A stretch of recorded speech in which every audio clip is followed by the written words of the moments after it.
एखाद्या दिवशी असं होतं ना, की आवडीची भाजी नसते किंवा आपल्याला भूक नसते. त्यावेळी असा तिखट झणझणीत ठेचा समोर आला, की एखादी चपाती जास्तच जाते. आणि काय लागतं ठेचा करायला? मिरची, कोथिंबीर असली की झालं. हिरव्या मिरच्या धुवून घ्यायच्या. तव्यावर मिरच्या तोडून भाजायला टाकायच्या. मग त्यात थोड्या लसणाच्या पाकळ्या घालायच्या. भाजता भाजता वरून एखादा चमचा तेल सोडायचं. मग 1.5 चमचा जिरं घालून मिरच्या डागाळेपर्यंत भाजायच्या.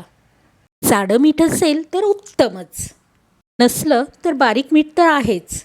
मस्त पाट्यावर खरडं वाटा, नाहीतर मिक्सरला लावून घ्या. जास्त तिखट नको असेल तर दाण्याचा कूट घाला. चपाती, भाकरी एवढंच काय, वरण भाताबरोबर घ्या. पण हे मात्र खरं, समोरचं ताटातलं जेवण केव्हा फस्त झालं समजणार नाही.